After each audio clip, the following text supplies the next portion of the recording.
Last year, I met somebody that changed the way I think about life. During a lunchtime Zoom call for a school club, this person spoke about success after high school. His name was Jack Killian, and more than a year after meeting him, he continues to be an endless source of advice that has helped me along my high school journey. More than anything, though, Mr. Killian has taught me an important life lesson. Building relationships pays off. He taught me the value of networking. According to Amy Dining, author of the book Talent Development, networking is a supportive system of contacts who share information and connections. But wait, I'm already worried about paying off college debt, not just meeting new people. How is networking really going to help me in the future? At first, the answer to this question was unclear. So I decided to research how networking impacts our income, occupation, and social life. That's called your socioeconomic status. And to achieve our own American dreams, we need to understand how networking applies to it. In this speech, we'll discover the variety of applications for networking in our personal and professional lives. Next, we'll talk about how technology influences these relationships, before finally putting our skills to the test. We've all heard the phrase, "It's not what you know, it's who you know." But few of us take the time to think about why this idea is oftentimes true. The answer lies in the power of networking. Building relationships can have a massive impact on our opportunities in life because friends want to help friends. When we trust and care about people in our social circles, those relationships gain value. We'll be able to come to those people for help when we need it, just as long as we offer them the same kindness. Be careful though. Not all relationships are equally valuable.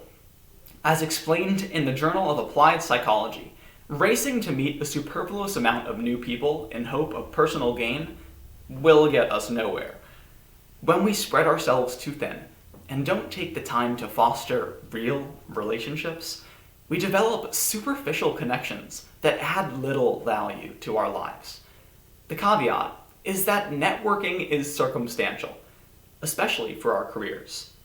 While networking can often help us grow in our workplaces, achieve a new income or job title, there is no one-size-fits-all link between networking and salary growth. Ultimately, the opportunities we have depend on the quality and strength of our network. So whether who we know helps us really depends on the circumstance. But one thing is for sure. When we add valuable relationships to our lives, they can help us in ways that we don't always immediately realize. Another interesting point is that people of different financial backgrounds actually network in different ways. A Harvard Business Review article described that people with less money in their bank accounts tend to reach out to their family and friends in times of crisis, a process called winnowing. But that's kind of hard to do when you have no friends, like me, who spent all of his time researching this speech. On the other hand, people with more money usually start by reaching out to new people, widening their social circle. What's important to realize is that neither of these methods are effective during times of crisis, like a pandemic. Instead, Tanya Menyon, a Harvard-approved business writer, advises that the best way to network is from the ground up. First, you should winnow by strengthening your family ties and old friendships.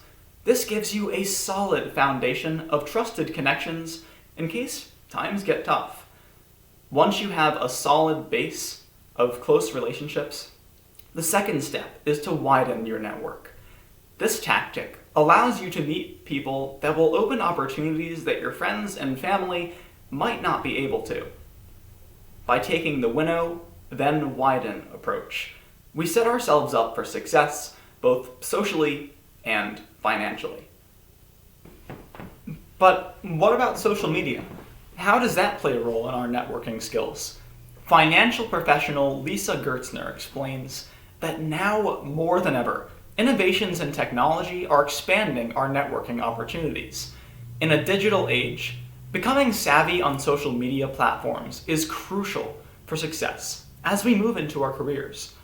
So clearly, when I DM my friends a meme about Bernie Sanders sitting like a king on a foldable chair, I'm networking, right? Not entirely. While Instagram and Snapchat can be used for messaging people you already know, it's not the most efficient way to build strategic connections with people.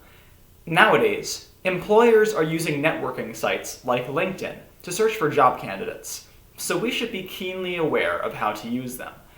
But unlike other, more familiar social media, where every click is a quick dopamine rush, professional platforms like LinkedIn require you to put in the effort to benefit from them. An article in the Journal of Vocational Behavior recommends that we should research who we follow beyond just their profile name. We need to learn about what each person has to offer, as well as what we have to offer them. The takeaway is this. On casual social media, we are passive scrollers. But on LinkedIn, we need to be vigilant and active users to make connections.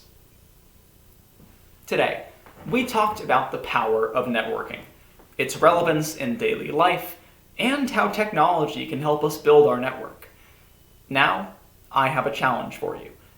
I challenge you to meet just one new person each day and strike up a conversation. Like I was when I met my high school mentor over a Zoom call, I can tell you that you'll be all the better for it. Thank you.